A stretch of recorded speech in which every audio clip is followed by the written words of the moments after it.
Alors chaque mot dans la Bible est inspiré et chaque mot possède un sens qui bien souvent nous a échappé jusqu'ici ou qui nous échappe toujours. Et la plus grande preuve de notre ignorance, c'est d'avoir affirmé avec une certitude forte une vérité qui n'était en fait qu'un mensonge, qui était dit et répété par tout un groupe. Quand nous lisons par exemple le livre de l'Apocalypse, on nous a enseigné depuis tellement d'années que ce livre parle du futur, que ce livre parle d'un temps pour la fin du monde, le jugement dernier. On a en fait limité une œuvre qui est inspirée à une petite compréhension humaine qui souvent ne cherche qu'à comprendre dans le seul but de se rassurer ou dans le seul but de se consoler. C'est pourquoi d'une manière générale, là vraiment d'une manière générale, on préfère une illusion qui nous sécurise qu'une vérité qui nous inquiète et nous angoisse. Ce processus mental, qui préfère l'illusion qui est moins déstabilisante que la vérité, ce processus mental étouffe la vérité. Et pourtant, c'est quand même le moteur de toutes nos décisions. Ce mode de pensée provient du monde animal, mais pas du monde spirituel d'où nous provenons. Pour voir les choses autrement, il faut naître d'en haut. Comment chercher la protection ? Bien par le Consolateur, par l'Esprit Saint. C'est lui qui nous rassure vraiment et qui nous console complètement. C'est pourquoi la temporalité, c'est-à-dire la valeur du temps, eh bien cette temporalité est devenue un refuge pour les croyants infidèles. Comment voient-ils les choses ? Eh bien, tout ce que dit la Bible leur montre, et qui est source d'inquiétude, c'est pour le passé, c'est pour un autre temps, c'est pour un temps révolu, c'était pour la loi, vous savez, la loi de Moïse. Par contre, l'illusion, c'est de se croire protégé en étant à l'heure même dans le temps présent, en étant sous la grâce. Vous voyez, la grâce a la figure d'une gomme, d'un effaceur. Elle efface les inquiétudes, comme elle effacerait nos tâches, nos imperfections, en nous faisant oublier qui nous sommes réellement. Et tout ce qui est de l'espoir, eh ben, ça serait soit dans un autre temps, c'est-à-dire au ciel, ou soit dans un futur proche, qui tomberait là, comme ça, sur soi, sans qu'on s'y attende, comme une délivrance, par un enlèvement. Alors à partir de là, comment, ceux qui pensent comme cela, peuvent-ils espérer avoir les yeux ouverts sur la Bible, alors qu'ils se sont créés une histoire rassurante, certes, mais fausse. Et d'autant que personne n'ose contredire leur dogme, par peur de se retrouver sous ce fameux châtiment, cette fameuse malédiction des fléaux décrit dans l'Apocalypse, Apocalypse 22, 18. Ce qui nous ramène justement à l'Apocalypse. Apocalypsis, en grec. C'est le livre de la révélation, le livre de la lumière. Ce livre est intemporel. Il ne peut en aucun cas se limiter à un temps défini pour se rassurer ou pour éloigner nos angoisses. Donc, futur, présent et passé, ça se voit, mais ça se voit autrement. Alors, l'Ecclésiaste, ce livre écrit par la sagesse de Salomon, eh bien, l'Ecclésiaste nous a communiqué une vérité, à savoir comment Dieu gère le temps. Dieu gère le temps de cette manière-là. Ce qui a été, c'est ce qui sera. Et ce qui s'est fait, c'est ce qui se fera. Il n'y a rien de nouveau sous le soleil. Alors on peut dire oui, d'accord, mais c'est quand même Salomon qui l'a écrit. Et Salomon a chuté pendant sa vie. Dieu l'a châtié en dispersant son héritage. Comment savoir si vraiment le fils de David ne s'est pas trompé dans ses écrits ? Eh bien, hormis le fait que l'histoire va aussi dans son sens, dans celui d'un éternel recommencement, Dieu ne se repent pas de ses dons. C'est-à-dire Dieu ne se repent pas de ce qu'il donne. Et ce qui est sûr, c'est que la sagesse que Salomon a reçue de Dieu ne montrait pas sa sainteté. Il n'était plus en odeur de sainteté pour notre Père. La sagesse est vraiment différente de la sainteté. Prenons un autre exemple. Balaam, ce prophète qui prophétisait qu'Israël était un peuple sous la bénédiction de Dieu, il disait la vérité à ce moment-là, alors qu'à d'autres moments, il incitait les femmes israélites à l'infidélité. Alors prenons maintenant un autre témoin, mais cette fois-ci pour reparler de l'intemporalité. Les âges de l'Église que nous trouvons dans les 3 premiers chapitres de l'Apocalypse, ces âges ne concerneraient-ils seulement que l'Église du temps des apôtres ? Ou alors que l'Église durant un peu plus de 2000 ans ? Ou encore la future Église, dans quelques années, je ne sais pas. Eh bien, l'Église de Laodicée, est-ce qu'elle échapperait, elle, à cette loi? À qui s'adresse vraiment le message de Laodicée? Est-ce qu'il est pour la dernière Église en particulier? Alors je reviens sur un message que j'avais reçu le 15 mai 2015 par l'Esprit Saint, un message qui dévoilait le grand plan de Dieu, avec en première partie le jugement, ensuite la repentance, puis la justice, le renoncement, la purification, l'adoption, et pour finir la gloire partagée. Bref, c'était la révélation des 7 tonnerres, les 7 tonnerres d'Apocalypse 10, qui avaient été gardés secrets par Jean. Alors je prends l'exemple du deuxième tonnerre, où il est dit dans Apocalypse 3, 19, « Moi je reprends et je châtie tous ceux que j'aime. Aie donc du zèle et repens-toi. » Eh bien d'une manière générale, ce verset s'adresse à tous les âges, à tous les temps. Se sentir repris et châtié par le Seigneur sont 2 très bonnes choses. Il est de tout temps urgent de se repentir, car qui sait si cette nuit ton âme ne te sera pas demandée? C'est ce que disait Jésus dans les évangiles. Par conséquent, empresse-toi de te repentir. Empresse-toi, ça signifie sois zélé. Dès que tu sens tes désirs reprendre le dessus, sois zélé. Empresse-toi de te repentir. Dès que tu sens ta foi diminuer, sois zélé. Empresse-toi de te repentir. Dès que tu constates un manque de pardon de ta part, sois zélé. Empresse-toi de te repentir.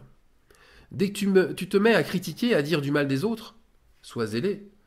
Sois zélé pour te repentir.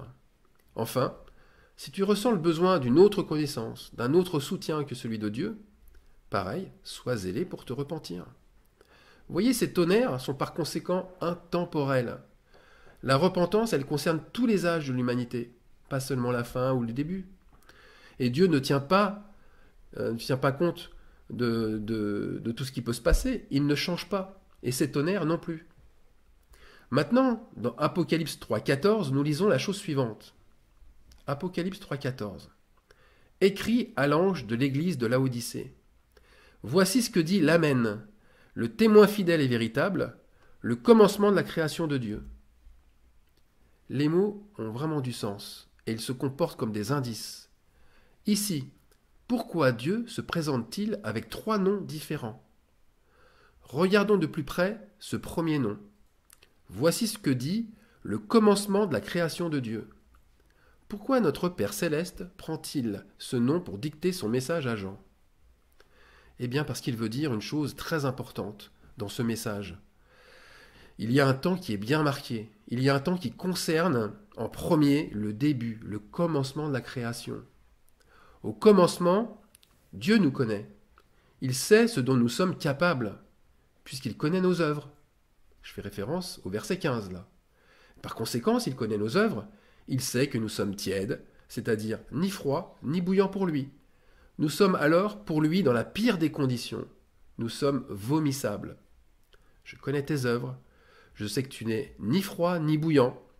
Puisses-tu être froid ou bouillant, ainsi parce que tu es tiède et que tu n'es ni froid ni bouillant, je te vomirai de ma bouche. Voilà comment était la condition de l'homme au départ. Adam et Ève étaient dans cette même condition.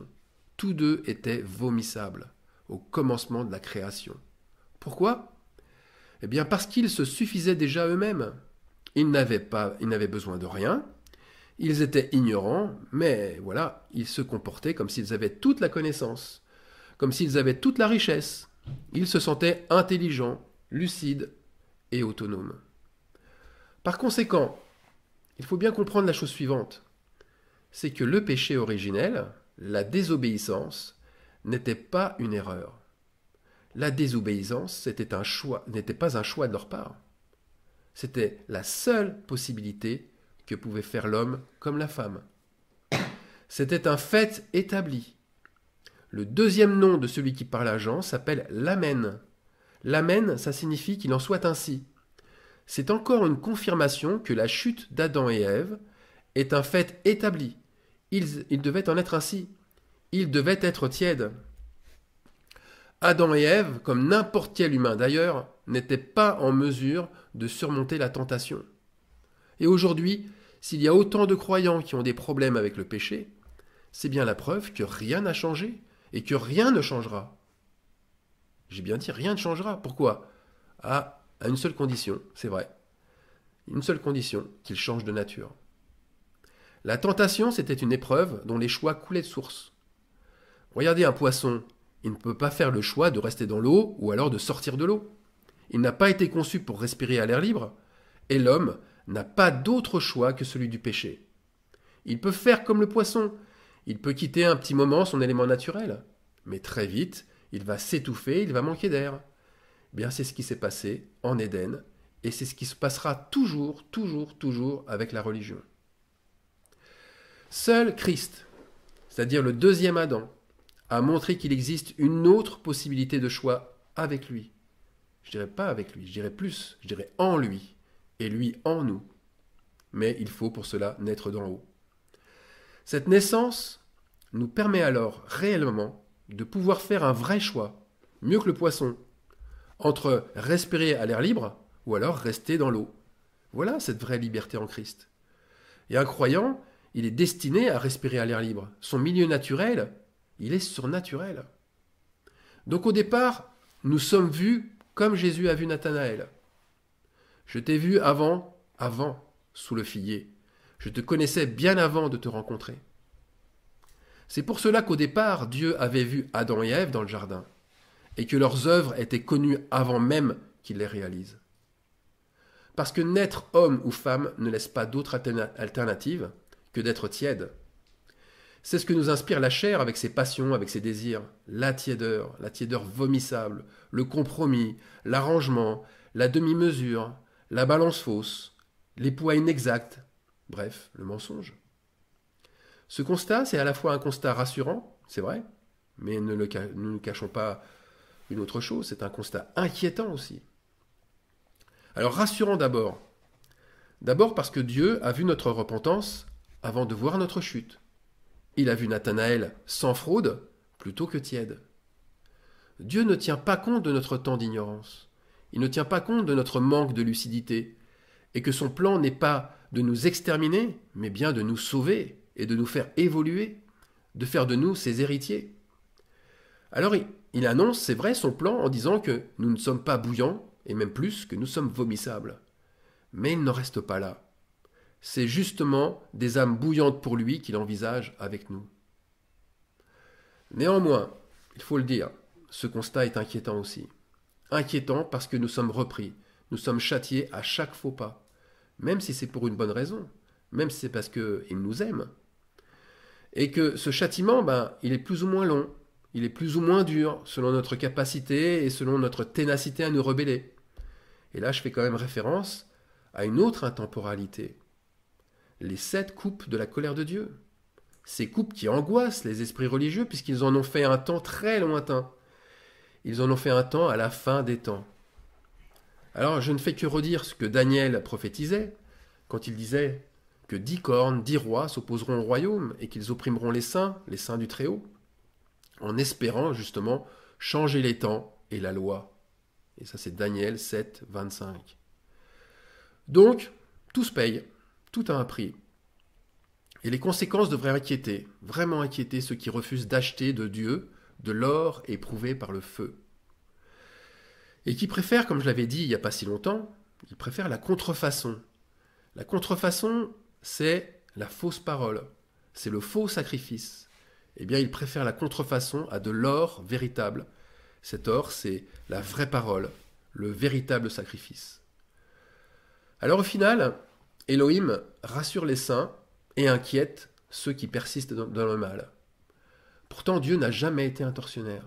Jamais. Il n'a jamais été non plus un despote. Il ne juge pas son peuple. En tout cas, seul. Il faut bien ajouter le mot seul, à la manière d'un grand monarque. Je parlais de mots-clés au début du message. Mais il y a encore d'autres mots-clés. D'autres mots-clés et qui montrent un troisième nom de Dieu. Voici ce troisième nom de Dieu. Le témoin fidèle et véritable qui parle à l'ange terrestre. Écrit à l'ange de l'église de Laodicée. Voici ce que dit l'Amen, le témoin fidèle et véritable. Qui est ce témoin qui est à la fois fidèle et véritable? À la quasi-unanimité, on aurait tendance à dire le Fils de Dieu, Jésus, ou alors le Messie. Eh bien, c'est pas faux, mais c'est encore pensé très très partiellement. Et la révélation qui est progressive, elle suit l'évolution de Dieu en nous. Alors revenons à l'esprit de vérité. Celui qui est fidèle, il est resté fidèle. Il a persévéré dans la sainteté. Il a persévéré dans les commandements de Dieu. Il a gardé son amour. Voilà son témoignage. Voilà son témoignage. Il a gardé, il a conservé, il est resté fidèle. Et donc l'esprit de vérité demeure en lui.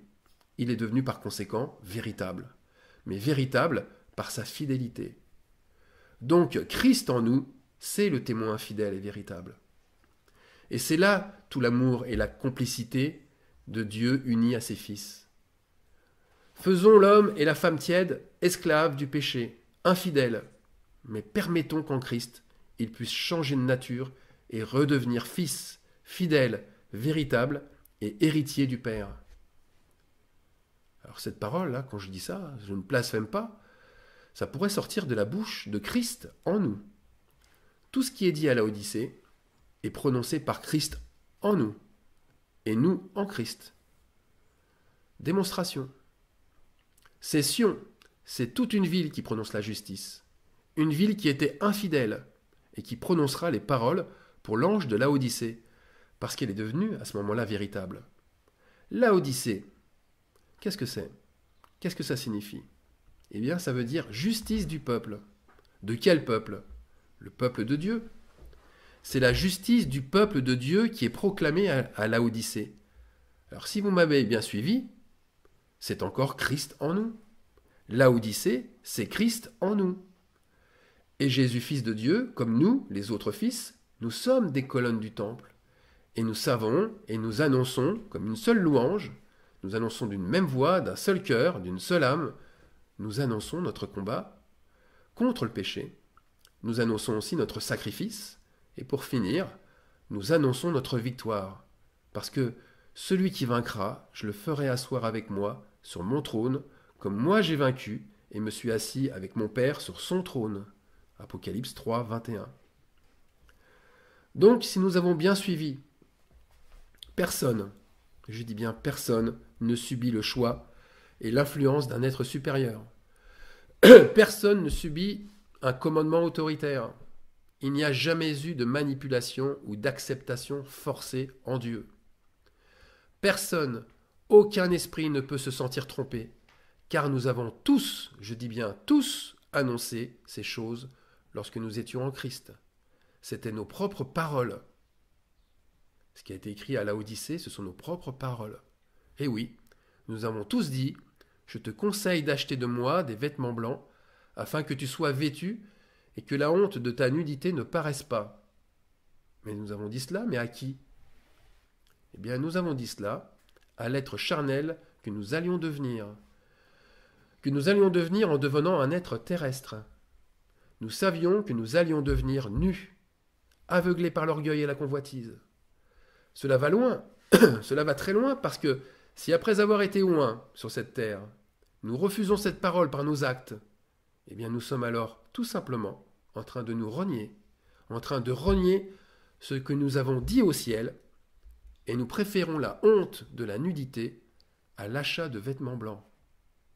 C'est-à-dire que nous rompons tout simplement le contrat que nous avons non seulement signé, mais aussi écrit conjointement avec lui, avec Dieu.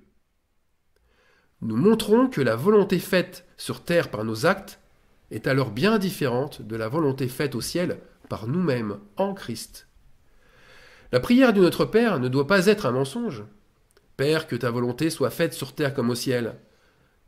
Que ton nom, c'est-à-dire que Christ en nous, soit réellement sanctifié. C'est une prière juste si elle est manifestée ici-bas. Alors quoi dire après cela? Qui accuser? Dieu? Certainement pas. Nous-mêmes? Cela paraît plus évident. Voilà en tous les cas pourquoi celui qui persévérera dans l'iniquité et qui recevra un châtiment en guise de récompense, il aura la bouche fermée, il sera confus. Donc ne persévérons pas dans le mal. Si nous voyons qu'il subsiste toujours des zones d'ombre en nous, ne faisons pas l'autruche et ne tombons pas dans l'illusion des dogmes, car s'il y a des témoins fidèles et véritables, Ça veut dire aussi qu'il y a des témoins infidèles et menteurs. Des témoins qui jouent un double jeu très dangereux. Très très dangereux. Mais dangereux pour eux-mêmes d'abord, mais aussi pour les autres. Car ils se perdent en annonçant des choses pernicieuses. C'est le Christ, c'est celui qui doit venir en ayant cette onction, qui doit annoncer toutes choses selon la vérité. Alors, ne nous trompons pas de Christ, ne nous trompons pas de témoins. Amen.